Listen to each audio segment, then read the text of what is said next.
Just having you here makes our ceremony look cheap, she spat at me. There I was, a high school dropout, invited to the wedding of a friend who had made it big.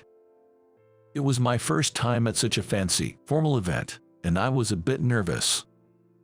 And there was my friend's bride, hurling insults at me. Could you, the uneducated trash, cut ties with my husband? Huh, is that okay? You're the one who said we should cut ties. I'm washing my hands of whatever happens from here on out. She, who could only judge people by their education or job titles at face value, probably had no idea who a guy like me, a middle school dropout, really was. I'm Rick. Just a humble pianist, nothing much to write home about. I love interacting with all sorts of people and zip around the world. Along the way, I play my heart out on the piano, dropping by jazz bars and restaurants. Sometimes I'd even play on street pianos. That's how I made a little coin, just getting by day to day. I'm not too keen on saying this about myself, but I grew up in a relatively affluent household. The piano that's now my bread and butter, I was forced into lessons starting at the tender age of 3.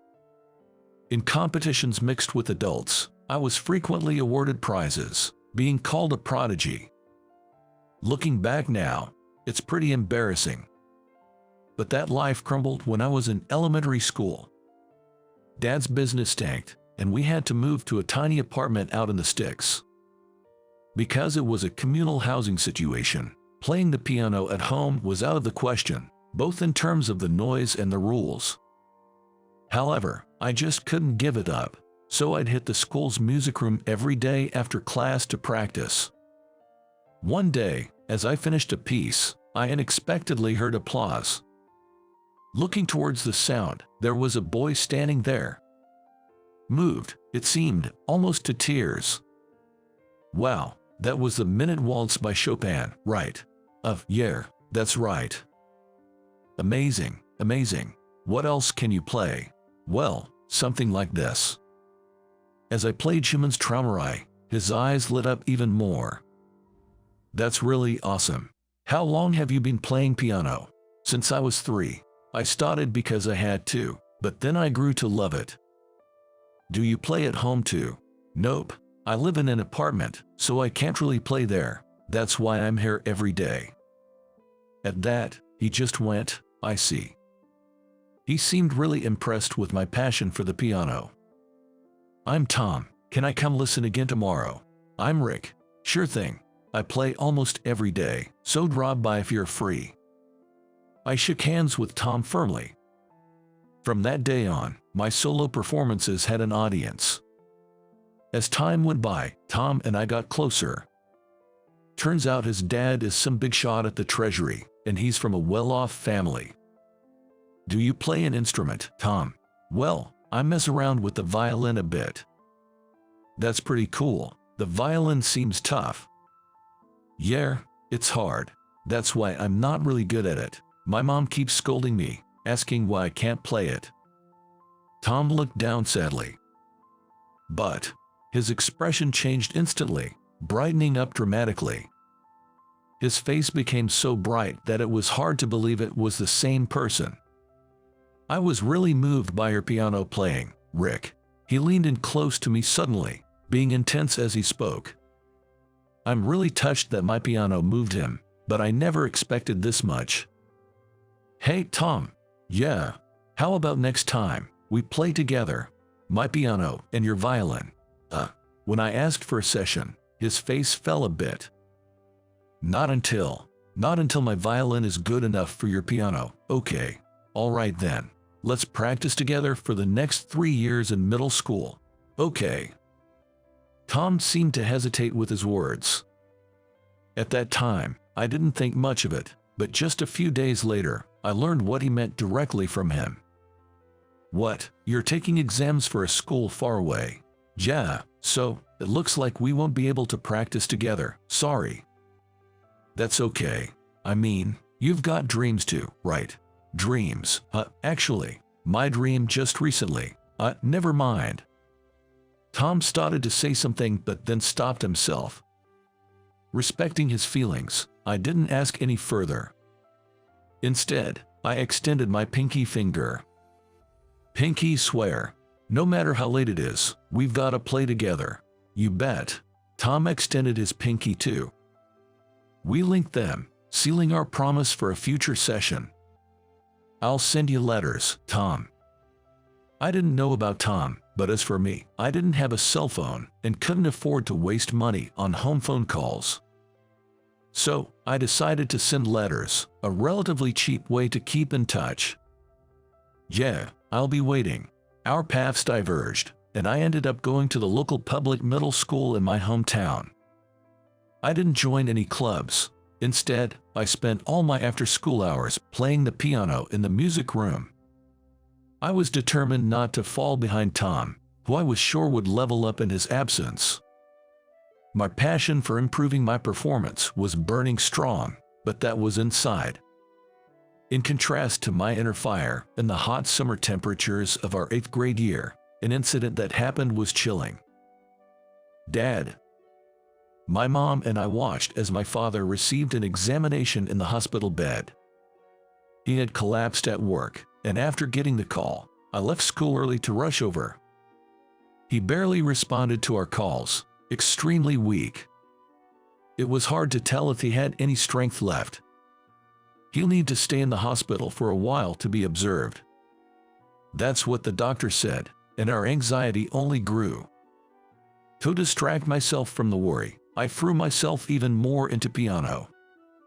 Desperately, I kept hammering away at the keys, mastering Mussorgsky's Night on Bald Mountain, which I'd been practicing. The unsettling feel of the music matched the unease in my heart, and I was oddly drawn to it.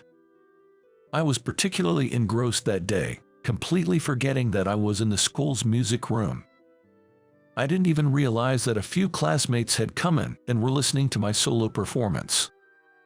Wow, you're really good at the piano, Tom. The girls from my class were there, clapping their hands, the sound filling the music room. The sound of clapping hands echoed through the music room. I had intended to be alone, so I had exaggeratedly moved to the rhythm and made odd movements. Feeling embarrassed about it, I ended up giving a curt thank you in response. To me, it seemed like I was just trying to act cool, and my shame only grew. I worried if it showed on my face. Do you always play here? Yeah, almost every day. I'm the quiet type, not really fitting in with the class crowd. These moments of playing after school were the only times I felt some relief. Well, that's awesome. Can I come listen again tomorrow?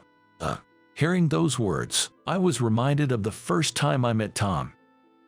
I realized our meeting had also been because of the piano. The black and white keys had brought someone like me into someone else's orbit. Of course, you can. I was so happy, I almost cried as I replied. But then, what's this? The poor kid's getting carried away. My archenemy had appeared. Amelia from my class, along with her 3 lackeys, taunted me daily for being poor.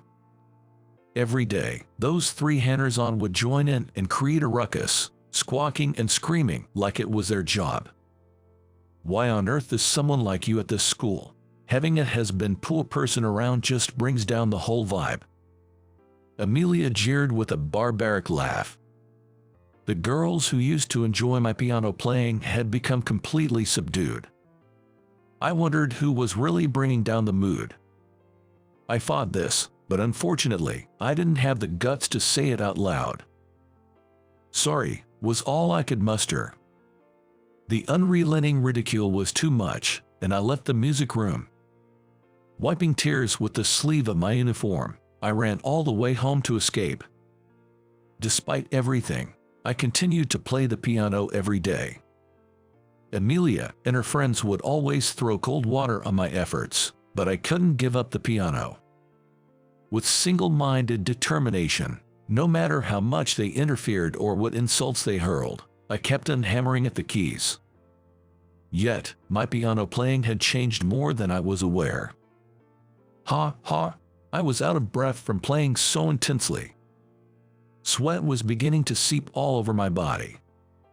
That was awesome today. Thanks. I couldn't take their words at face value. At some point, my reason for playing the piano shifted from love to a way to release the pressure of a cornered heart. It was a means of releasing the distortions of a mind compressed by a terrifying presence. In essence, it had become a form of escapism. I knew this wasn't good, but I didn't know any other way to clear the horrible feeling inside me. Here he goes again. Can't you read the room? Amelia's taunts grew worse as my mood fell. Day after day, and eventually, I stopped going to school. I wanted to play the piano. The only place to play was at school. But going there meant facing a barrage of insults. Caught in this nightmarish triangle, I was hit by an even greater despair. Honey, my father had become cold, covered with a cloth. My mother was clinging to his right arm, crying. Dad. Strangely, I didn't shed any tears. Instead, I felt an intense regret. The last time my dad had heard me play was when I was very young. I had never had the chance to show him how much better I'd gotten because I never participated in competitions. I just kept playing at school. I've improved a lot. I'm on a whole different level now. Despite all these thoughts, I never had the chance to show him. And that was incredibly frustrating. After my dad passed away, my mother and I moved in with her parents. Right after graduating from middle school, we headed to Germany. My grandfather, my mother's father, was half German and lived over there. My mother, a quarter German, was named Ellie. Hey there, welcome back, Rick. I'm back, Grandpa. One night, when I got home, I ran into my grandpa in the living room. He was watching TV while petting the dog. Did you go to that jazz club again today? Yep. Since coming here, I never enrolled in any educational institution. I just went from bar to bar around the neighborhood, showcasing my piano skills. I used the tips I got right there and somehow managed not to rely on my grandparents. Time flew by, and self-proclaimed pianist Rick became a 30-something. Now I'm back from Germany, settled down in the US. I kind of miss my hometown, so I rented a room in the same apartment I used to live in and started living alone. Even though I say I've settled, I jet set around the world whenever I have a spare moment. I meet all sorts of people, share perspectives, and get updated. With every encounter, I feel like I'm evolving, which is incredibly fascinating. Even with my performances, which I'm pretty confident about, traveling the world makes me realize I still have a long way to go. When I played on a street piano in Italy, a lanky old man showed up out of nowhere and casually began to play Schubert's Reconnecting, and my jaw just dropped. In a French tavern, while I was playing Ravel's Judo, a girl who looked to be in her teens asked to play a duet with me. It would be a good experience for someone like me who had always played solo. I readily agreed, but man, that girl was amazing. Instead of just following along, she actually led the way. Our first duet was a terrifyingly huge success, and the crowd went wild. That's how I continue to be tempered by the world, leveling up as a pianist. There have been plenty of challenges, but I really like the free life that could elevate me. This time I went to Austria. After my trip, I returned to the country and somehow managed to get back to my apartment from the airport with my heavy luggage. Wow, there's a pileup here. Looking at the mailbox, there was a massive amount of mail stuffed inside, including letters and whatnot. Since I had told the landlord I was going on an international trip, I figured there wouldn't be any need for extra worry. There was a time I forgot to inform him before heading abroad. The mail had piled up so much that the neighbors thought something might have happened and reported it to the police. When I got back, I got a talking to from the landlord, safe and sound. Well then, What kind of news do we have here? After carrying the luggage to my room, I went through the mail. Most of it was utility bills or flyers from the local supermarket. Huh, what's this? There was one envelope that was particularly lavish and flashy. Wedding invitation. Someone's getting hitched. I looked at the back of the envelope for the sender's name. Tom, Amelia. I see. Tom is the one tying the knot. I got a bit excited seeing the name of an old friend I hadn't seen in a while.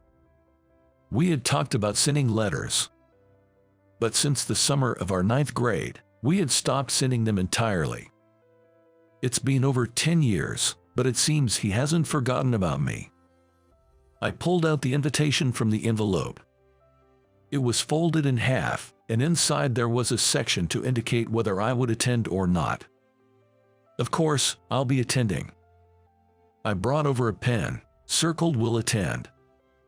Above it, I added delighted to. I wrote my address, name, and a congratulatory message. 11 p.m.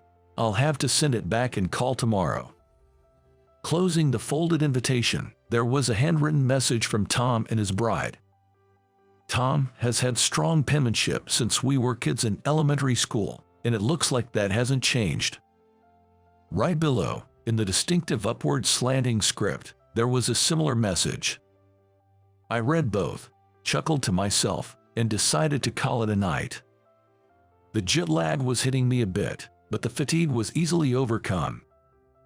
On the day of the wedding, when I arrived at the venue, it turned out to be an extremely famous upscale hotel.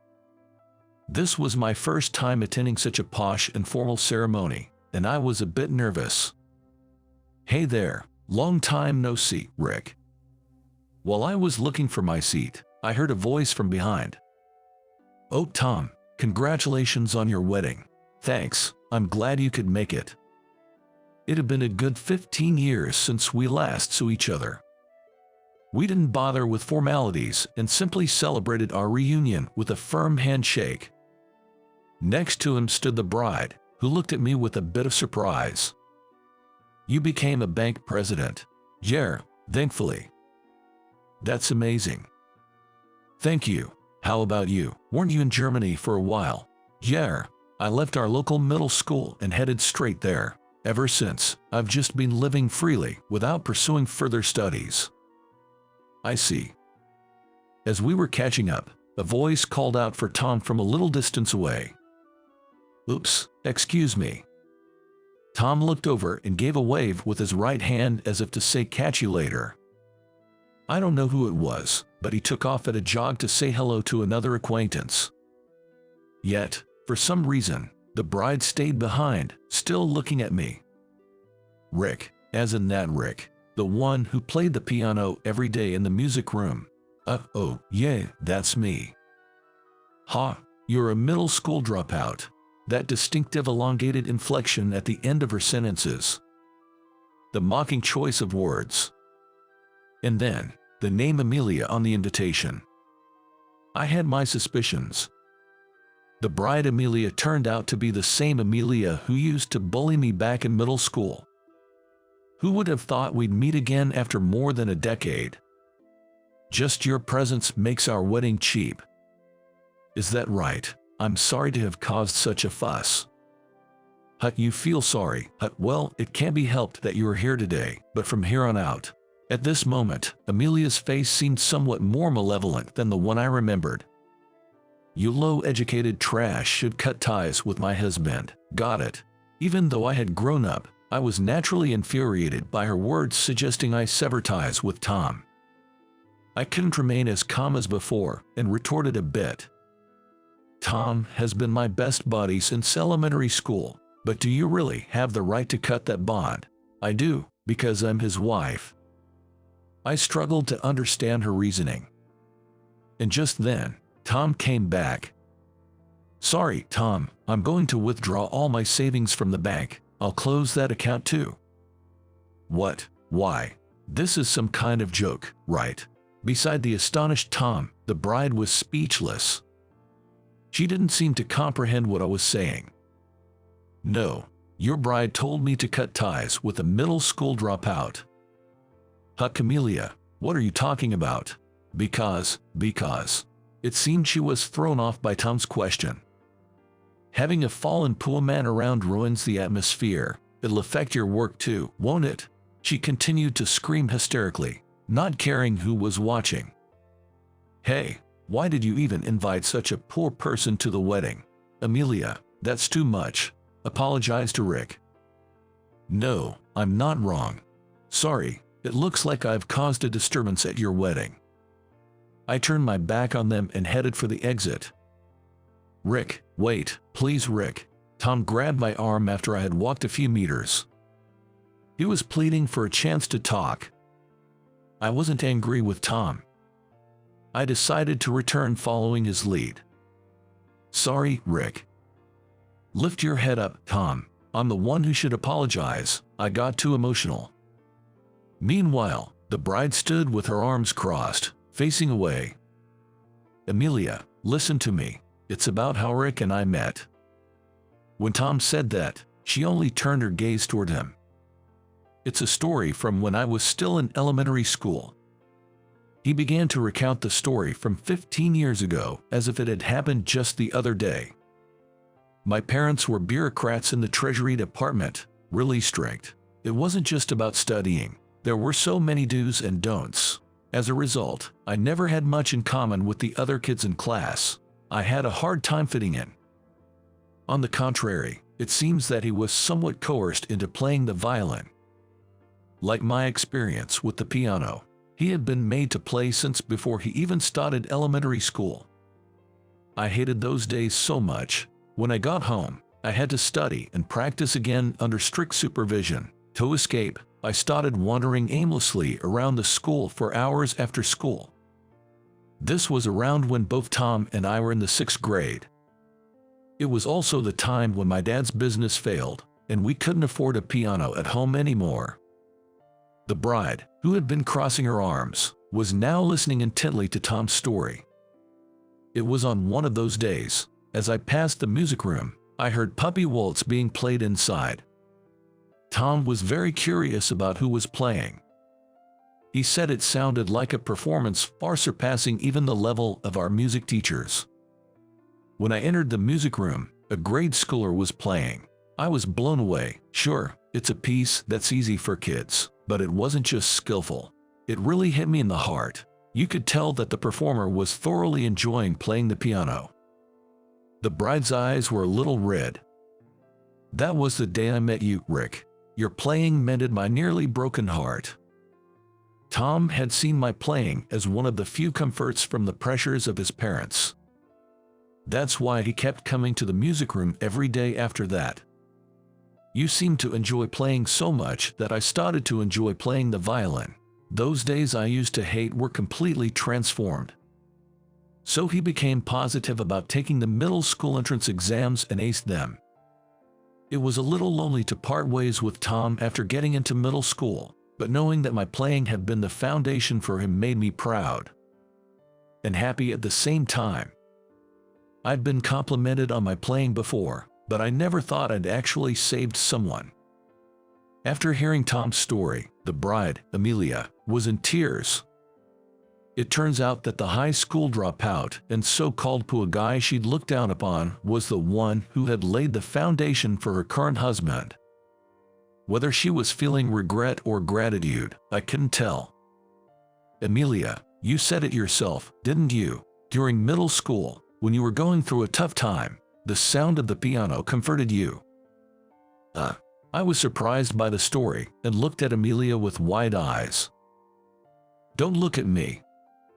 She blushed and seemed embarrassed. Maybe it's because we shared similar experiences that we got along so well. I've traveled the world and seen many coincidences, but a serendipitous meeting like this is quite rare. Who knew I'd played Cupid without even realizing it? Rick, Tom asked, looking a bit embarrassed. Right, he doesn't know yet. The thing is, Tom, yeah, I was surprised too when I came to the venue, but your wife, she's my middle school classmate. What? No wonder Tom was shocked. Faced with this astounding fact, all three of us could only laugh. After we had our fill of laughter, Amelia bowed her head to me. Her hair, which must have been set for the wedding, drooped towards the ground. "I'm sorry. I said some terrible things without knowing anything." "Whoa, hold on, Amelia." Tom looked impressed by her, but for me, it was an emergency. If a guest at a wedding made the main bride bow, it could turn into quite the awkward rumor. Not just for that, I also want to apologize for middle school. After Rick stopped coming to school, I felt regret. I wanted to apologize so badly that I went to your house after graduation, but you had already moved out by then. All right, just lift your head up now. Amelia turned back to face me again. Her makeup had been ruined by tears. She seemed to need a touch-up before anyone else.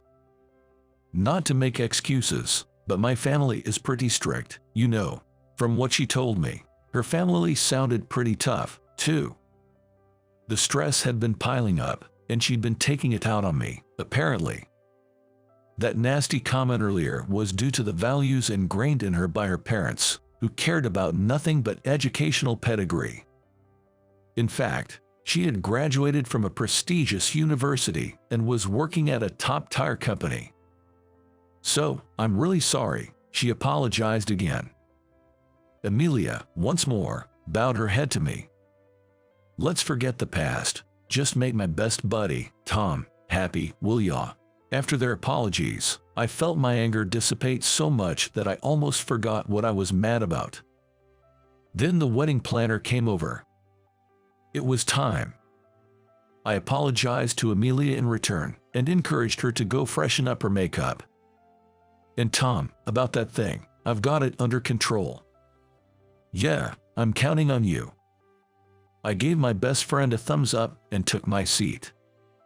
The wedding proceeded smoothly, and soon it was time for the entertainment after the bride's dress change. The relatives put on a splendid dance.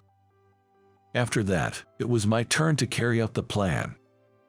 I was led backstage to a dimly lit area where a piano awaited. Now, for the next act, we have the groom's best friend and a genius pianist, Rick's performance. After an over-the-top introduction, the spotlight was on me. The piece was listily Betrayal. It was a piece I'd thought of playing at someone's wedding someday. I never imagined my first performance would be at my best buddy Tom's wedding. The nervousness was different from playing in competitions, jazz bars, or on the street. It felt like the first piece was over in an instant. After a brief pause of about 10 seconds, I placed my hands on the keys again. Simultaneously, Tom stood up. It was a plan only the planner and the two of us knew about. As everyone looked on in surprise, the groom took out a violin hidden under the table. We made eye contact to sync our timing and started the second piece, Elgar's Dammer. As I moved my fingers, memories of my travels flashed through my mind. Germany, England, Italy, France, Spain, Austria. The memories were too many to count. A lanky man who appeared out of nowhere. A girl I didn't know. Even after having played duets with so many people, today I was truly moved. The duet with Tom was more wonderful than any in my memory.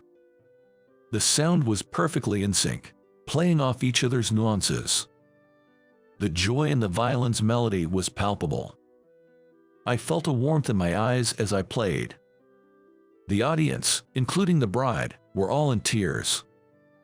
Oh, what a perfect performance. A promise of 15 years. The duet between pianist Rick and violinist Tom, now a reality. As the last note and its resonance faded, applause filled the room. Once it died down, Tom took the mic. "Rick and I have been best friends since elementary school. We both played instruments even back then, but I wasn't a match for the genius pianist Rick. I was asked to do a duet, but I thought I didn't measure up and put it off until now." Back then, Tom wasn't enjoying the violin at all. On the other hand, I've always loved and played the piano. Perhaps he felt a gap there. I'm so glad that we could achieve that duet here today, he said. The venue was enveloped in applause once again. The talk was supposed to end here, but let me introduce him, Rick. He continued, embarking on an unplanned tale. He's Rick, my best bud. As I mentioned earlier, this guy's a piano prodigy. He's got a YouTube channel where he posts his performances, and he's quite the big shot, with over 1 million subscribers. Everyone, do yourselves a favor and check out his YouTube. As Tom explained, my YouTube channel, thankfully, has been viewed by many. I post one-off performances and clips of my international concerts. To add more, lately I've been dabbling in composing, with numerous commissions coming my way. Some of my works have even become worldwide hits. It's a bit crass to talk money, but there's about $700 million in the bank account at Tom's bank. Not that I live a life of luxury, I live quite comfortably. I plan to keep jet-setting around the world. Let's give him a big round of applause, Tom prompted, turning all the applause and eyes in the hall towards me. Without getting overly excited, I just gracefully bowed, as a pianist would. Since around the summer before my junior year of high school, anonymous letters began to appear in my desk and locker. They were simple: watch out, the tough guys are targeting you. Be on your guard against shakedowns or worse. These were tip-offs, written in distinctive rising handwriting. It was around that time that Amelia started showing up in the music room. There was something I always found odd. Although she bullied me daily, she never once interrupted my playing. She'd always wait until I'd finished a piece, shared the afterglow with the audience, and then she'd appear. It seemed like after enjoying the performance, she was quick to send me on my way home. If that's the case, then she could very well be the one behind the letters. Thinking back, the handwriting was identical to that on the wedding invitations. I tried contacting Amelia a few times to confirm, but she persistently played dumb. I figured it wasn't good to pry too much, so I kept it to myself and silently appreciated it. The wedding ended and people started leaving. While the parents were exchanging goodbyes, I was approached by a bunch of bored kids. That piano was awesome. Hey, thanks. Played that song. Upon further inquiry, that one turned out to be the theme song of a certain demon-slaying movie. I played just the chorus, and they were thrilled. That kicked off a flurry of requests. It tunes from the movie about a fake family, cursed objects, and more, and it turned into quite the riot. Eventually, the bustle settled down, and the newlyweds approached me. Rick, thanks so much for today. Same to you, thanks. But hey, about that thing with the bank account closing, is it true? Tom said that, and Amelia looked at me apologetically. Nah, of course not. I was just being emotional. Sorry for spouting nonsense. That's a relief, Tom said with a relieved smile. Right, about that money, though. Yay. I'm planning to use that $700 million to create a music studio. Not a formal school, but a place to foster opportunities for engagement with music. I aim to provide support so that nobody has to give up on music because of financial constraints. When I opened up about my dream, 2 friends were on board. It seems they related to my take on music and were keen to help with setting up and running the place. Several days after the ceremony, I got a call from Tom. Appreciate what you did the other day. Found out today that Amelia's expecting. That might have been why she was so off-kilter then. Hope you can cut her some slack. As I was prepping for my next journey, I shot back a message. Congrats, buddy. To think my best pal's going to be a dad is quite something. Don't fret about the other day, all is well. On another note, you've got to check out the video dropping today. That evening, my channel saw a new video titled For My Dear Friends Go Live. It's a medley of dreams of love and love's greeting, the same pieces I played at the wedding. It's also meant to keep the memory of that moment from fading. I considered posting a duet with Tom, but I've decided to keep that now mythic performance to myself. A person's true nature can't be sized up by diplomas or just by what they say.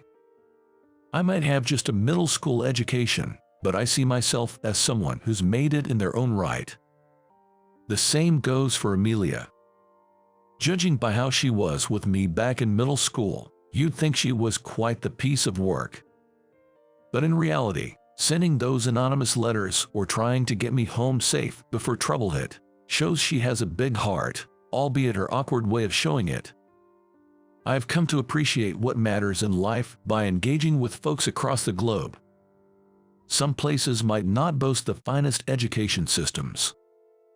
That doesn't mean the people from there are all bad eggs. The essence is deeper down. What you believe and what you think. That's the key. I intend to express my true self through my piano playing. And I hope that, one day, it might just be someone's salvation. My name is Tid, 30-year-old, and still single. After graduating from college, I started working as a salesperson at a company. The main products of my company are metalwork, creating parts used in various machines. It's a pretty well-known company in the industry, with stable performance. I've always done well in sales, though saying I've never faced tough times would be a lie. I was even being considered for a promotion to section chief, but a single incident turned my career upside down. One day, I received an angry call from a major client I was in charge of, claiming that the parts delivered did not fit. I've been involved with the sales of a product that we've been delivering for many years, right from its development stage. It's also the main product of our department, receiving orders of tens of thousands every month, and without it, our clients' production lines could even stop. That's why I always handled our transactions with the utmost care to ensure there were no mix-ups with the product numbers. There's no way the wrong product could have been delivered. In a rush, I issued instructions for the correct product order while also striving to get a handle on the situation to identify the cause. Upon investigation, I found a specification change document with alterations that made no sense, and on it was a signature that wasn't mine. It turns out, a coworker from my cohort, Ethan, had apparently contacted the client under my name to communicate changes in specifications. From the client's perspective, they would naturally be upset, expecting the specifications to have changed, only to receive a product with the old specifications. Despite reporting this to my department head and the branch manager, they wouldn't believe it wasn't my fault. Recently, a similar mistake had occurred in the department next door, and measures had just been put in place to prevent a recurrence. With repeated ordering mistakes in our own branch, the branch manager, already under fire at an executive meeting, was furious. I was ordered to stay at home, and Ethan took over all the client dealings I had built up over the years. Can I at least handle the cleanup for this order mistake? My heartfelt pleas were quickly dismissed by the branch manager. 2 weeks later, after my suspension was lifted, the order given to me was a reassignment to the manufacturing facility. The thing is, Ted, we want you to gain some hands-on experience with the manufacturing process, so you can really bring that knowledge back into your sales work. It's just for a few years, you know. With those words, the branch manager hurriedly encouraged me to leave the room. Being shifted from sales to the factory floor was effectively a demotion, and no one in the past have ever returned. I was prepared for this, but it still hit me hard. I was so shocked that I considered resigning right away, but that would have played right into the hands of the branch manager, my supervisor, and Ethan, and more importantly, it would have felt like betraying all the clients who had helped me along the way, so I held back. I have to repay them by making quality products on the factory floor. With that thought, I decided to take on the job at the factory. The factory workers, knowing I came from a sales background, didn't hide their disdain for me from the start. "What's the matter with you? Can't you even do this?" Look at Mr. Elite here. Can't even lift this. Do it yourself. What? You haven't been shown how? Must be tough for a fancy degree to not know something without asking. Huh? The machinery and equipment were all new to me, and just looking at the manuals wasn't enough to understand them. Furthermore, the workers had modified the rules and workflows to suit themselves, making it impossible for an outsider to make sense of it. I had to constantly ask the workers everything from how to use the machines to where the tools were kept, and each time, I was met with cold stares and verbal abuse. This work was a 12-hour shift, either from 8 a.m. to 8 p.m. or from 8 p.m. to 8 a.m. To top it off, the factory was filthy with machine and cutting oils, and operating the machines and setting up the metal components required laborious work, drenched in sweat. Tid, we don't have a shower in this factory. Take your time and have a bath when you get home. When the factory manager told me this on my first day, I thought it was a joke, but there really was no shower. To add insult to injury, it seems they tacked on a rule just as I was assigned, a 2-year ban on personal vehicles. The worker was all pros, and much was clear. Living far from work, I had no choice but to commute by train. Going to work was fine, but on the way back, I could tell I was being blatantly avoided by everyone around me in the train. Day in and day out, I was verbally abused at work, and during the commute, I was treated like garbage by those around me. My spirit gradually began to fray. Then, one day after several months of this, coming home from a night shift, I spotted a woman on the same train being harassed by a middle-aged man. What's with that attitude after bumping into me? That man is yelling at the top of his lungs. The woman looked down, intimidated and apologizing, but he was having none of it. It was Sunday, and the carriage was empty, but the others just ignored. I was exhausted from the night shift and thought to just lean against the wall and close my eyes without getting involved, but the shouting didn't seem to end. The woman's voice was getting fainter, and I could hear her sobbing. My irritation at the man who was ignoring the apologizing woman grew. Knock it off, she's apologizing, isn't she? Before I knew it, I was stepping in between them. Who the hell are you? The man turned his anger towards me this time. But upon seeing me, he couldn't help but smirk. What do we have here? A hero in such a filthy outfit, huh? Looks like someone from the bottom of the barrel got too big for his britches, acting all high and mighty. Is that all you wanted to say? I had no intention of denying it, but I couldn't stand people who belittled the work of others, no matter the job. In fact, the reason I was able to achieve results as a salesman before coming here was thanks to the workers who were covered in oil and sweat at the factory, something I had come to realize over these past few months. Unfortunately, I wasn't exactly welcomed by those workers. And it seems that these months of physical labor had toughened me up considerably. The guy backed down meekly after seeing me stand my ground and muttered, loser," as his parting shot. Thank you, I didn't know what to do. The woman I had helped approached and spoke to me. It's nothing, really. Just, don't get too close.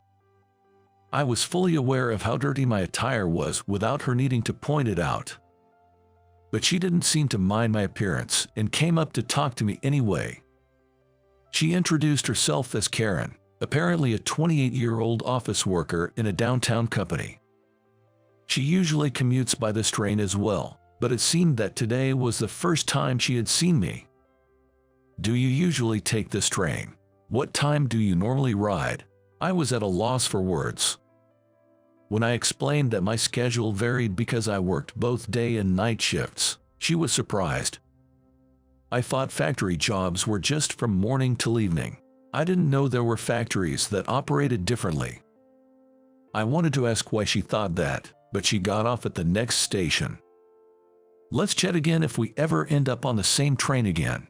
Thank you so much for today. Saying this, she continued to wave and bow until she was out of sight. I never thought we'd see each other again. But strangely, We started running into each other a lot on the same train. Once we recognized each other, we struck up conversations and exchanged numbers, eventually hanging out in our free time. We opened up about our lives too. I learned that her family owned a small workshop in a little town and that she was expected to take over since she didn't have any brothers, but she wasn't interested in doing so. I also shared about the various jobs I've done and why I was currently working at the factory. It turns out her father's workshop was a day operation only. No wonder she was so surprised about night shifts. Over time, I became quite attracted to Karen's character, and it seemed like she grew to like me as well. One day, Karen looked more serious than usual and told me she wanted me to meet her parents. And she also wanted me to see the family workshop. When I visited her home, Karen's parents were really welcoming and friendly, even though it was my first time meeting them. And then, suddenly, Karen's father said he had something he needed to discuss with me. Our workshop is barely earning money each month, and honestly, we're at our breaking point. We've got a bunch of craftsmen with good skills, but they don't know how to sell it. I've been on the factory floor so long. The whole sales and management side of the business is Greek to me. It seems that Karen has introduced me because of my sales experience and knowledge of the manufacturing floor, and that's why I've been invited here today. They're not asking me to quit my current job, which would be a lot to ask for. Instead, they wonder if I could offer advice or teach them some sales techniques on my days off. Of course, we'll make sure you are paid for this job. Karen's mother adds. It seems like she's the one who handles the finances. After giving it some thought, I decided to accept their offer. But I requested, could you employ me as a staff member? I wanted to dedicate myself fully to this, not just dabble in it. Let me handle the job of selling such high-quality products. I'm sure it'll be rewarding for me too, I say with enthusiasm. Looking at the determination on my face, Karen's father nods as if he's made up his mind. The first time I saw the products of Smith Manufacturing, I was astounded. The machined parts, made with absolute precision to match the blueprints, were incomparably better than the products my own company used to sell. And that was accomplished without any significant manufacturing equipment to speak of. I heard that despite their quality, they were being sold for less than half their worth. The thought that such excellence was being overlooked in the world seemed like a loss for society as a whole. With that in mind, I quickly prepared my resignation letter and quit my job.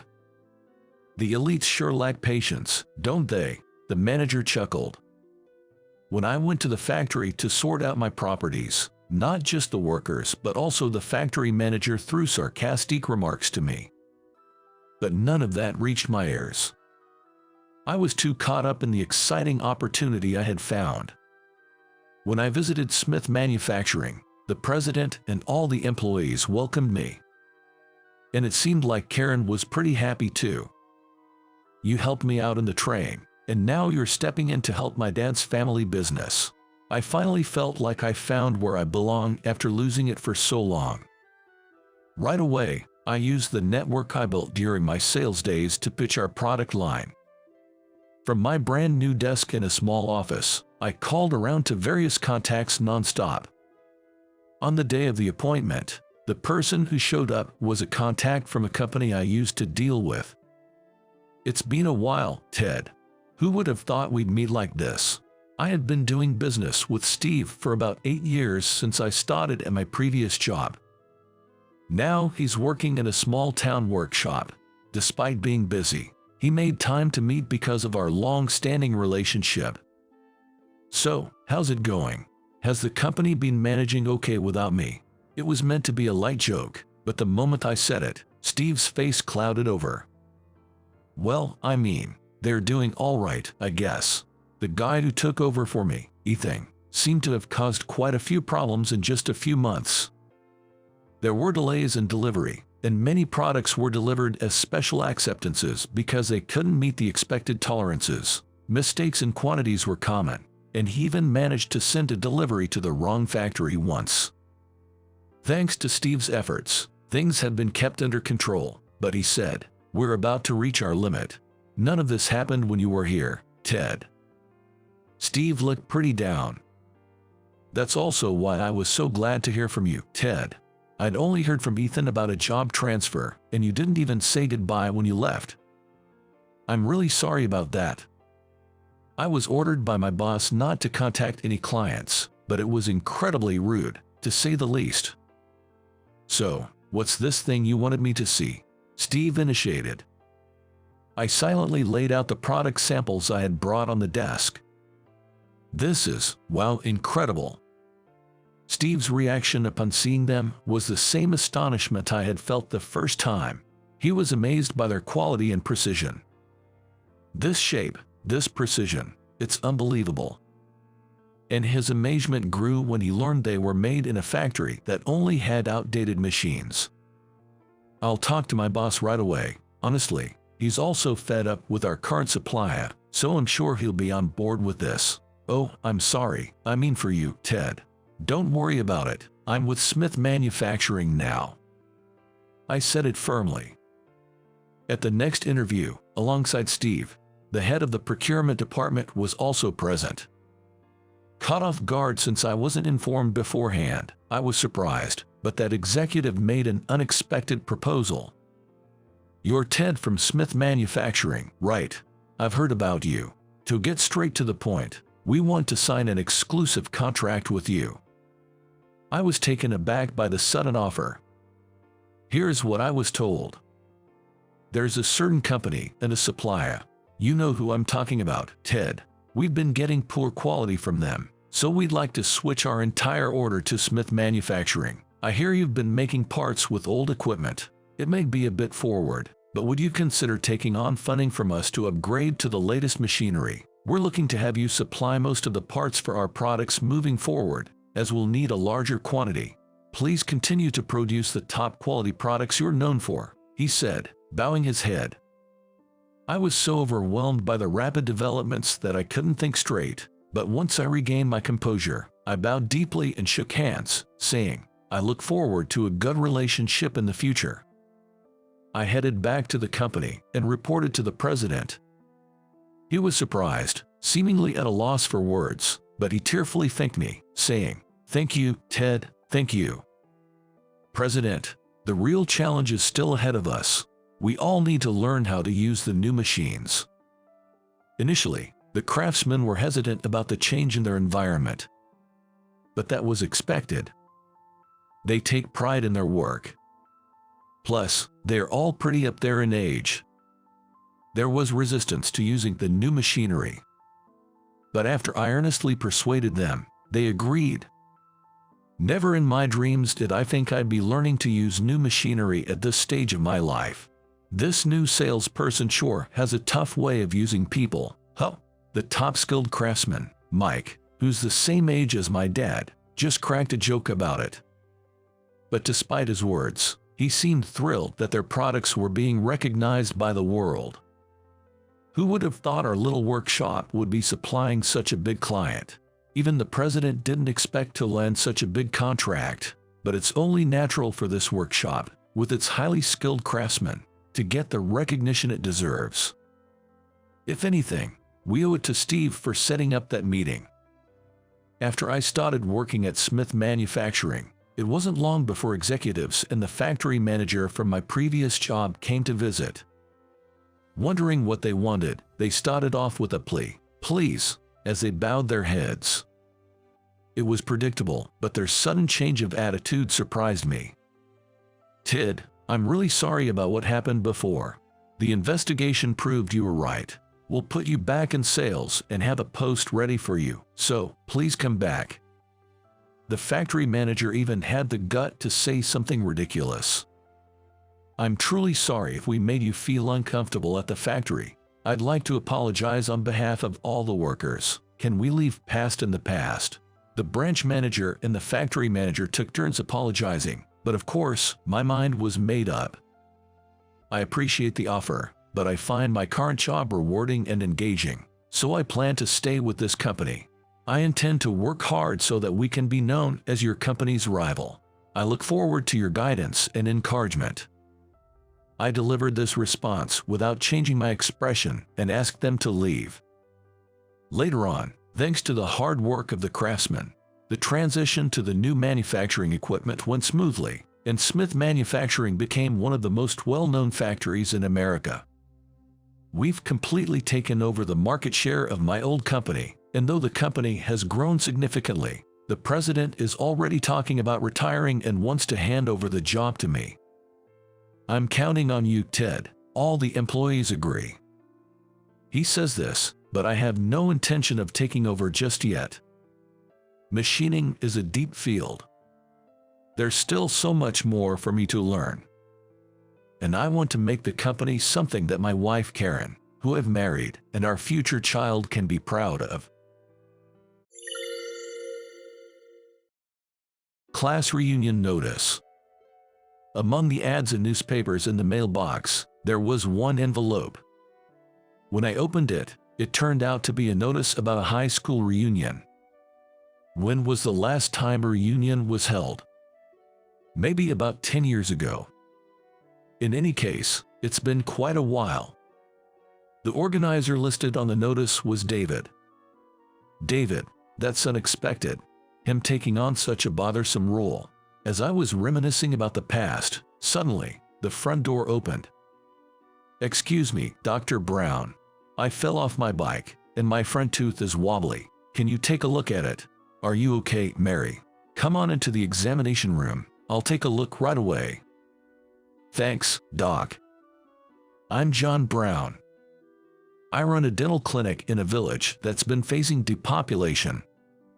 Up until 2 years ago, I was working at a dental hospital in the city, but this village had neither a clinic nor a hospital, only a mobile clinic that came by a few times a month with general practitioners and surgeons.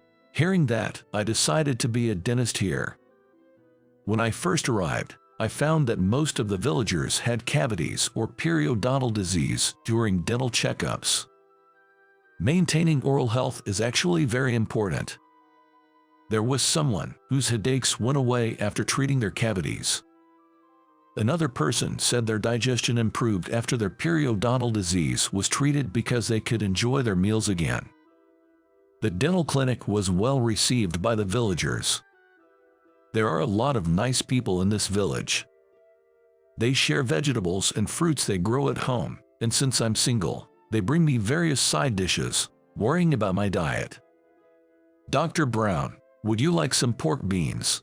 Thank you, Linda. Your pork beans is delicious. I love it. Especially, the ladies often bring various things, but there is also something a bit troubling.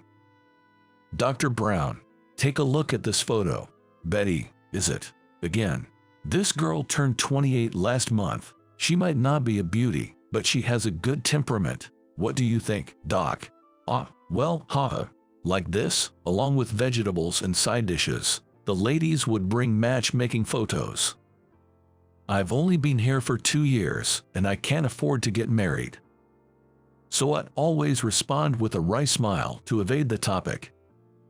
Well, such conversations can be seen as part of community communication, so it's not too bad. In this tranquil village, I've been living slightly more lively days. The notice of the high school reunion arrived in mid-July. It's been a while since the last reunion. Might as well go.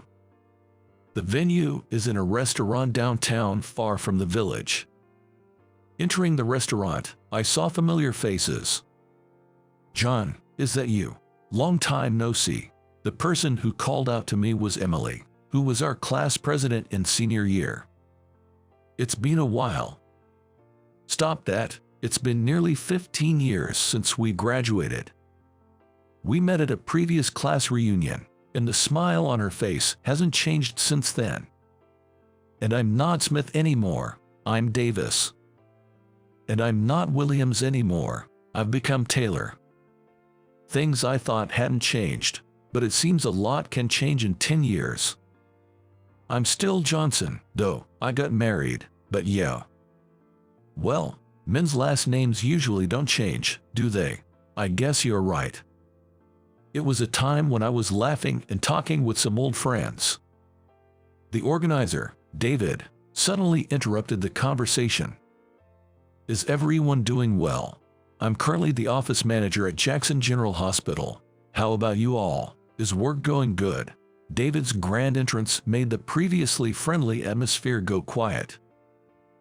Jackson General Hospital, that's his family's place, right?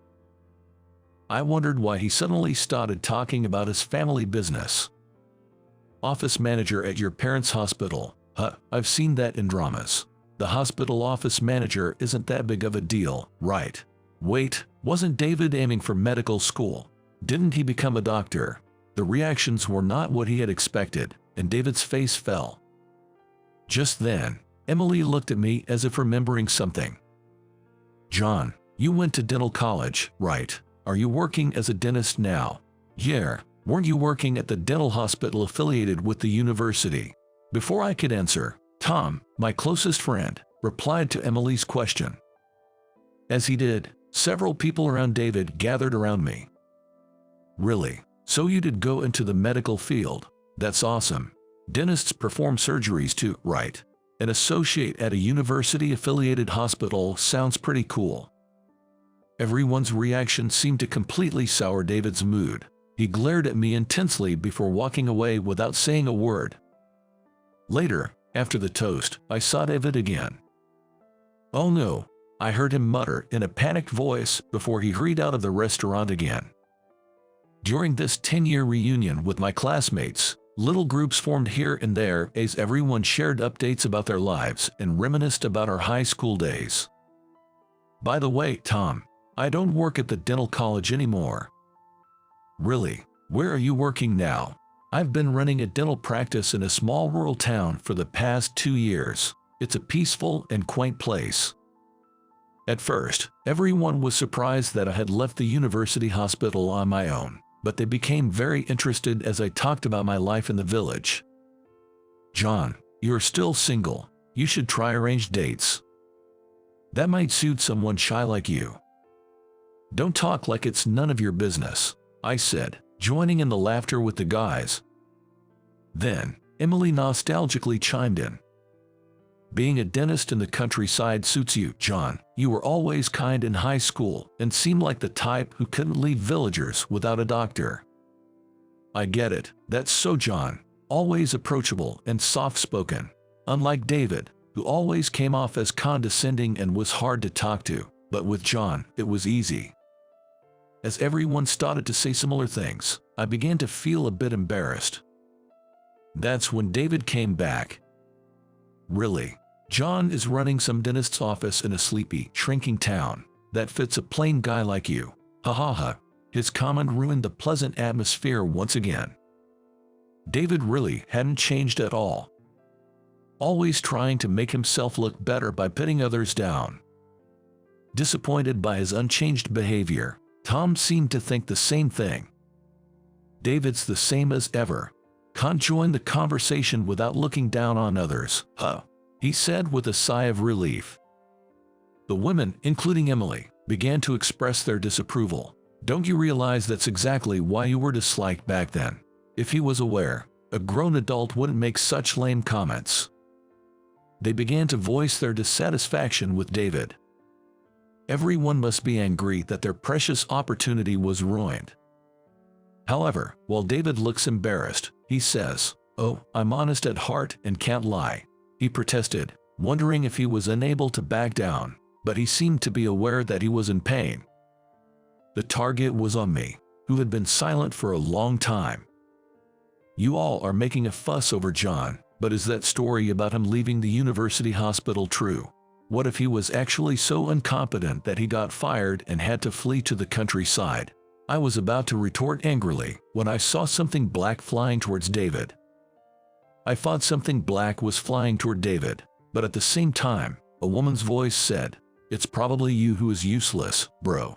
Flunked out 3 times and still couldn't get into maid school. Can't even handle accounting. You had to beg Dad to put you in a cushy job as a director with just a title, didn't you?" Before everyone could react, more scathing words followed. David, making a sour face, picked up the black wallet that had fallen to his feet. The black object that had flown through the air was this. Just go home. That's what you say to your sister, who came all the way to bring your wallet.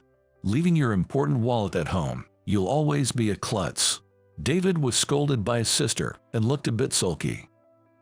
I had no idea David had a sister. Neither did the rest of the classmates, apparently, as they all looked on in surprise at the exchange. David's sister scolded her brother and then turned to us with a bow. Sorry for showing such an embarrassing scene. My name is Lisa, his sister. I apologize for the trouble my brother may have always caused you all. After saying that, she bowed again, and just as I thought she was going to look at me, she walked briskly right up to me. You're Dr. Brown, who was at the Dental University Hospital until 2 years ago, right? Yes, that's me. Have we met somewhere before? This is actually the first time we've talked directly, but I've known about you, Dr. Brown, the famous oral surgeon, since my training days at the Dental University Hospital. Lisa said this with a happy face as she took my hand. Then the classmates nearby started buzzing again. A famous oral surgeon, John. John is such a renowned doctor. So, is Lisa a dentist too? Does that mean Lisa is John's junior? Lisa received the barrage of questions from the classmates with a smile. I'm a dental hygienist, actually. Unfortunately, I'm not a dentist. Dr. Brown has been known as a genius in oral surgery since his time at the Dental University, she replied. With Lisa's answer, everyone's gaze turned to me all at once. No, you're exaggerating. I'm not that special. I tried to deny it in a hurry, but my classmates were still buzzing. When I worked at the university hospital, indeed, the typical dental treatments like cavities weren't the main part of my job. My job was to perform surgeries on people who had injured their teeth or jaws in car accidents, or who had tumors in their jawbones. Of course, the success of an operation isn't due to my efforts alone. Anesthesiologists, nurses, and many others' cooperation are needed for success. Dr. Brown, I'm really sorry to ask in such a place, but may I make a request? Out of the blue, Lisa said something so serious after being so formal. Her expression was unusually intense. Thinking that she might have some important matter to discuss, we decided to move to a table in the corner of the venue. Shall we head over to that table then? Although our classmates seemed eager to listen in, they respectfully didn't follow any further.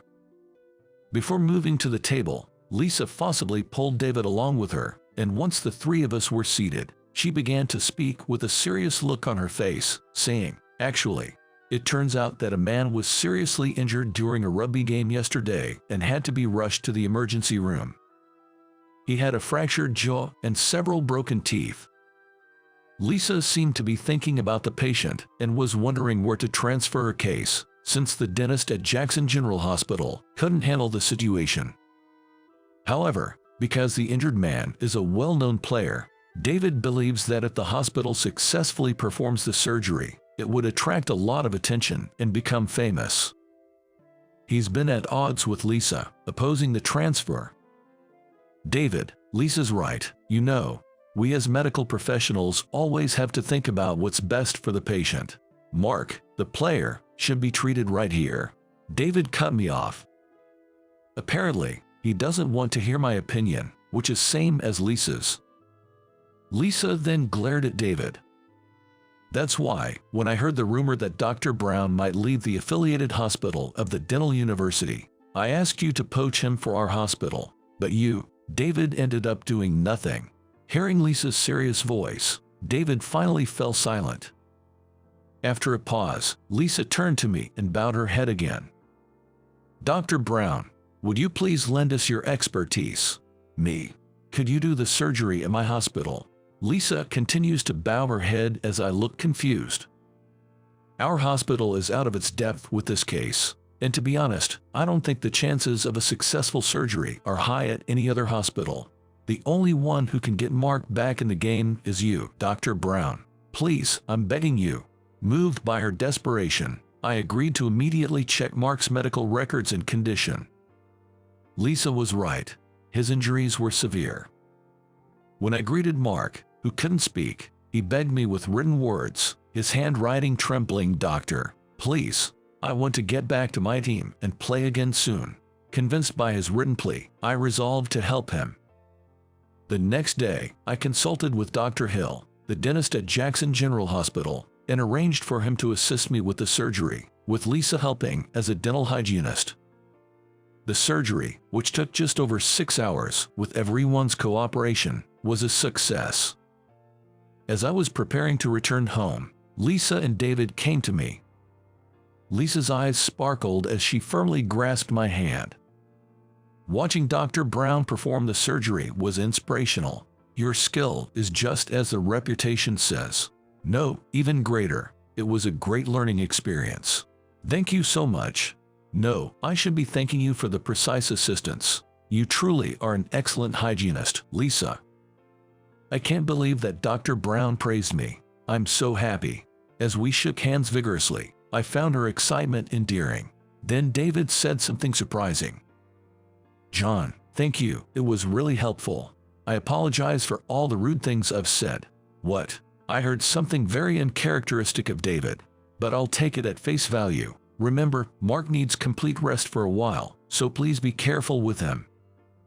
I was surprised by David's uncharacteristic words, but his gratitude was clear. After a friendly laugh, David bowed deeply and silently. "If there's anything you're concerned about, don't hesitate to get in touch. Everyone back in the village is waiting for me, so I'll take my leave now."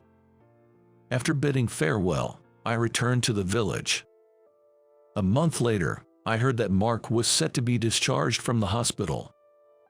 The surgery had become a topic on internet news, and the villagers praised me a lot for it. Perhaps because of that, I've noticed a slight increase in people bringing me matchmaking photos. Mark, after being discharged, praised the hospital's aftercare, and the hospital's reputation seems to be very good. At the next reunion, I imagine everyone will be pleasantly surprised by the change in David. "Dr. Brown, I've had this canker sore for 3 days now. What should I do? Patients keep coming to the small dental clinic in the village. I want to be of help to them in any way I can. I want to help them. That must be the essence of being a medical professional. I will deal with many more patients in the future." My wife was having an affair. I found out about this through a private investigator I had hired. The detective mentioned that he could look into the guy's identity for an extra fee, but I decided to stop there. That's enough. All that's left is to confront my wife. Sadness, anger, emptiness. A whole mess of emotions all mixed together like clay. My name is Michael. I met my wife, Lucy, on a matchmaking website. She had this classy vibe, and when she smiled and showed her dimples, I was instantly smitten. After a year of dating, we get married. Our wedding was a happy occasion, blessed by everyone. Lucy looked gorgeous in her pure white wedding gown, and I swore to myself that I'd protect this bride for the rest of my life.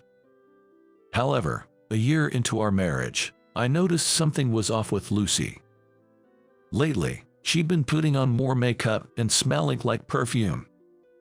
I'm glad she wants to stay beautiful, but the sudden glam up was conspicuous. And she stopped using her cell phone in front of me. It was as if she was secretly communicating with someone. Seeing her like that made me think the unthinkable. I didn't want to imagine it, but I asked a detective to check if my wife was cheating. Weeks later, the detective hit me with evidence photos of Lucy arm in arm with some guy in neon-lit streets. Ironically, when I got the report from the detective, Lucy was supposedly on trip with friends. Of course, that was a lie. The trip was actually with her lover, a tidbit the detective shared as a freebie. I went home to find myself sitting alone on a chair in an empty living room, crying quietly. Tears dropped onto the white table. This table was a memento from before Lucy and I got married. I want to prepare delicious meals every day and set them on this table." I was thrilled to hear those words from Lucy, smiling at me with her cute dimples. It's exactly why I couldn't stop the tears. I was up all night waiting for my wife, who would return tomorrow. The next day, I heard the door open. Lucy entered the house and jumped a bit when she saw me in the living room. "Wow, you were here, weren't you, at work? I took a day off today." Lucy said, "Oh, I see," and tried to go put away her things, but I stopped her. "I'm sorry, I'm just really tired from the trip," she said, trying to continue on her way, but when I scattered the affair photos on the white table, her face went pale. "Hey, who is this guy? Why would you do this?" Anger and sadness made my voice shake.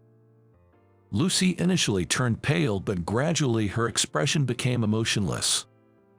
The white table we bought together, filled with love and promises of daily delicious meals.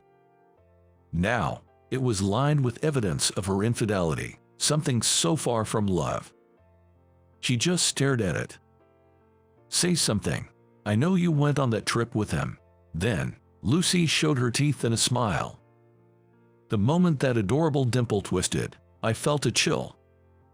"Oh well, cat's out of the bag. I thought I could get away with it because you're so clueless."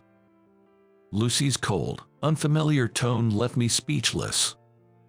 She dropped her travel bag carelessly on the floor and pulled out her cell phone. "If you're so eager to know, should I introduce you?" Suddenly, she started making a call. "Hey, sorry. Yeah, looks like he found out. Can you come over to my place?" She was calling her lover. And within minutes, this lover arrived at our house. It seemed he was just returning from dropping Lucy off and had to turn around and come back. This man entered our home as if he owned the place, without a greeting, and laughed, saying, "Whoa, what a cramped place." "Hey Lucy, so you got busted, huh?" "Looks like it. Apparently, he hired a detective or something." "Wow, seriously, that's creepy." They were all over each other in front of me, flaunting their affair. I felt like I was trapped in a nightmare. "So, Michael, I'm marrying this man. Can we break up?" Lucy said that, and I was like, "What?" completely dumbfounded. Then she criticized me for not having enough money. Simply put, she was leaving me for a wealthy guy who owned his own company. Indeed, her lover had that nouveau rich air about him. He was just the type of man my brand-loving wife would fall for. I thought I should grab him by the collar since he stole my wife, but he had such an intimidating look that my legs just gave out from under me, pathetically. Lucy didn't show a hint of remorse, even when we discussed our future. She was glued to her lover instead. She said she didn't need any share of our assets and wanted a quick divorce. And apparently, she had no intention of paying alimony either. I couldn't find the words to fight back against Lucy and her lover, as they freely spouted nonsense after their infidelity. I just couldn't wrap my head around it. Amidst all this, her lover said something outrageous, laughing. "Hey, if you don't mind leftovers, you can have my ex-wife." It took me a moment to understand, but it seemed like he was already married too. So, it was a double affair. "Hey, why not? Take his wife. You dumped folks should get along just fine," Lucy added, laughing. Unbelievable. What is wrong with these people? Unable to stand their hurtful words, I told them to just take their stuff and leave, and I stormed out of the house. Their laughter echoed in the living room. I just wanted to run away as far as I could, right then. Damn it, damn it, damn it. That's when I was wiping my eyes, blurred with tears. I couldn't see, and I bumped hard into someone in front of me. I heard a scream. I quickly apologized, realizing it was a woman I had bumped into. To my surprise, she was crying too. A woman, standing in front of my house, weeping. My intuition kicked in. "Excuse me, by any chance, are you the wife of the man who went inside?" I asked. The woman, with a look of shock, wiped her tears with a handkerchief and silently nodded. Afterward, we decided to talk things over and headed to a nearby cafe. The other woman's name turned out to be Susan. When I heard her out, it seems Susan had her suspicions about her husband's infidelity and had been investigating it. And then, she managed to track down the home of the other woman, who is my wife, Lucy. By chance, Susan saw him dropping Lucy off at my place while she was in a cab. Seeing her husband's car suddenly make a U-turn and come back, she figured if he was still not done messing around with his mistress, she might as well confront them, so in a fit of anger, she came right up to my house. But then, hearing the laughter of her husband and Lucy through the window, and her husband's words, "I'm giving you my ex-wife," hit her ears, and a wave of sadness overwhelmed her. She stood frozen, crying right there, and that's when she bumped into me as I rushed out of the house. That's the story I got. I explained my own situation to Susan. How I'd been betrayed by my wife. I'd hired a detective, and that's how I found out about the betrayal. And that my wife had just asked me for a divorce right then and there. Susan just listened quietly to everything I had to say until the end. "Well, we're both going through a tough time, aren't we?" I said tentatively. Susan replied with a self-deprecating laugh. "I did want to believe in my husband, you know. Turns out, it was all for nothing." After that, we both fell into a silent pause. Accepting the reality of being betrayed and abandoned by the partner we loved took time. I'm sure Susan felt the same way. It was just when the waiter set down a refill of the coffee I had ordered. With a bit of difficulty, Susan said to me, "I'm sorry if this is out of line, but would you mind if I stayed at your place for a while?" I stopped stirring the milk into my coffee. She then explained that she married her husband against her parents' wishes and now had no one to turn to. Her friends are few and far away. Her husband controls the money, so she can't use it as she'd like to.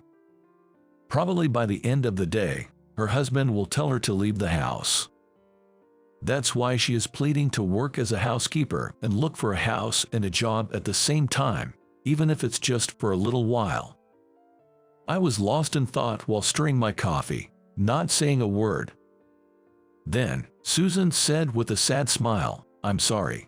I've made an unreasonable request. Please forget it. My family warned me so many times not to marry that man.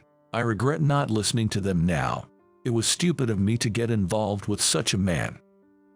Saying that, Susan picked up the receipt and stood up from her seat. After bowing to me, she tried to leave the restaurant. Susan will have to leave the house where her husband lives. And the woman who will replace her is my wife, Lucy. I have a duty to help Susan. As she walked past me, I grabbed her hand. Susan looked at me in surprise. Her hand was freezing cold, and I gripped it even tighter. "To be honest, I'm not good with household chores, so I'd appreciate the help," I said with a laugh. When I said that, Susan replied, "Are you sure? It's a live-in position, you know." "Of course, it's fine. Just so happens I have a room free starting today," I told her. I went home, surprised by the drama unfolding on the day I was confronted with divorce. Susan packed her things and came to my house. We were both tired, so we headed straight to bed. I had Susan sleep in Lucy's room. The next morning, when I woke up, the clock read 6 a.m.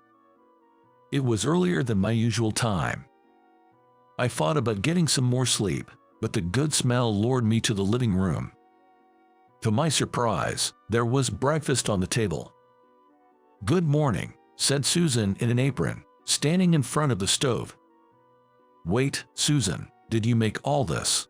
"Yes. I'm not sure if it'll be to your taste, though." After eating, I couldn't help but exclaim, "Delicious." I hate to bring it up again, but my ex-wife, Lucy, used to say she wanted to make me breakfast every day. However, she wasn't a morning person, so I hardly ever got breakfast from her.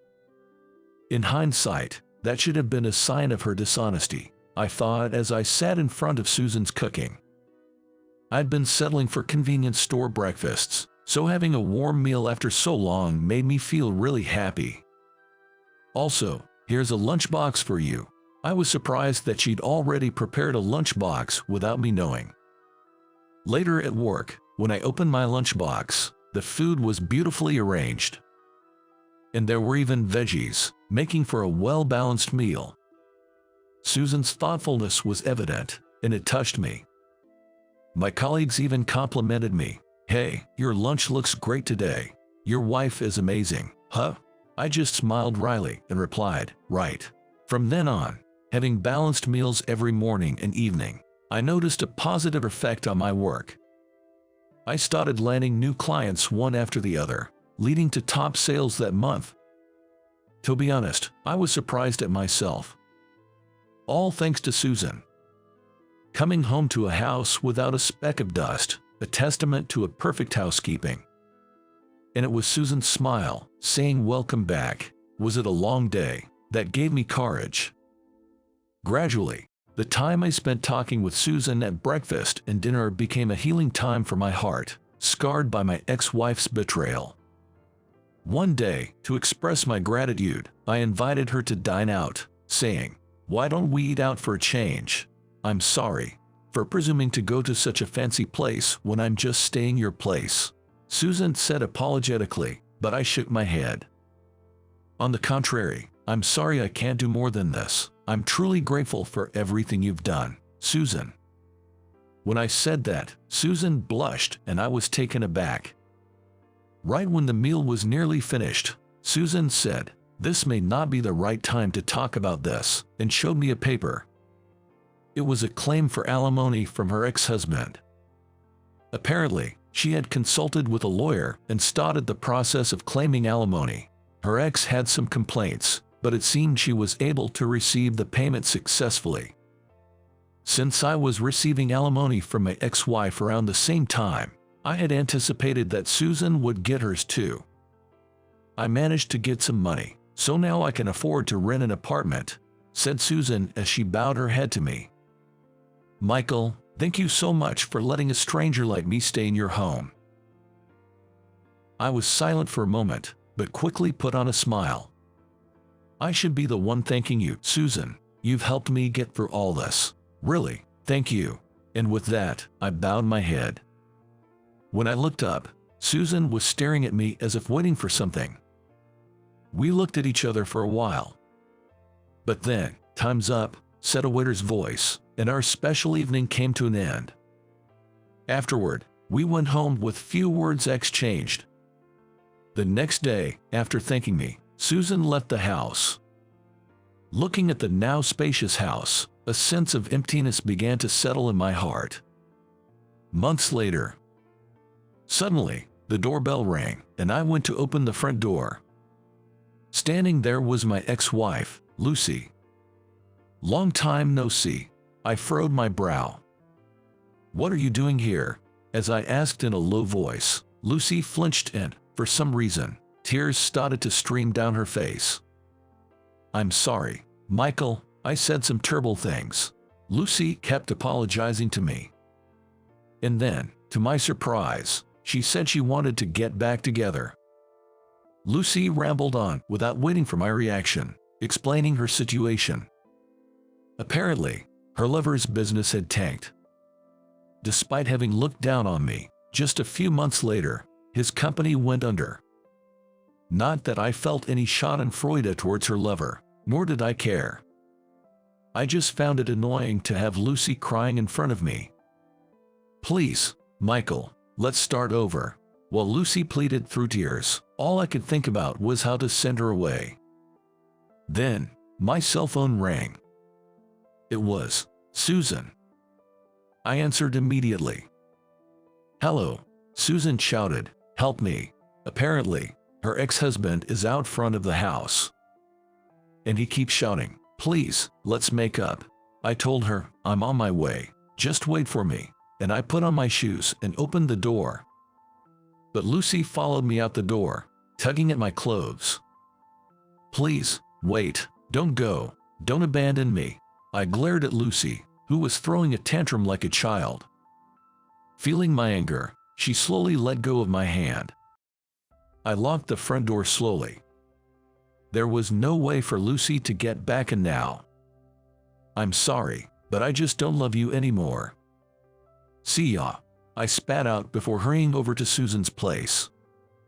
Standing in front of Susan's apartment was her ex-husband, who, to me, was the other man in an affair. When he noticed me, his mouth flapped open and closed, but I just glanced at him and called Susan. It's me. I've just arrived at your door. Right after that, the door burst open and Susan came flying out and hugged me. I stroked her hair for a bit before suggesting, how about we go out for a little while, and took her hand. Then, the other man shouted, Wait, Susan, it's all my fault. Please forgive me. Susan covered her ears to the pitiful cries of a man who had lost his company and his status. He's really saying the same stuff as Lucy used to say. With a wry smile, I turned back to the other man. If you're that lonely, take my ex-wife, Lucy. Do as you please. Misery loves company. Susan and I are getting married. Don't ever show your face to us again. With that, I firmly pulled Susan's hand and left the scene. We sat down on a bench in the nearby park. This feels like something out of a drama. Susan laughed, and I realized I was still holding her hand. Sorry, I said, hastily trying to let go, but she gripped my hand tightly. That thing you said earlier, about wanting to get married, is it true? I was a bit startled but took her hands in both of mine with resolve. It's true. I love you. Tears flowed down Susan's cheeks. I feel the same way. A year later, we were officially married, and now we're living together. Susan is thriving as a super housekeeper. She might be what you call a good luck woman. After our marriage, I got promoted to supervisor and started being called a potential executive. And now there's a baby in Susan's belly. For the new life, I'm looking to the future with even more determination. The scars from the affair have long since vanished for both me and Susan. The dark past doesn't stand a chance against a bright future.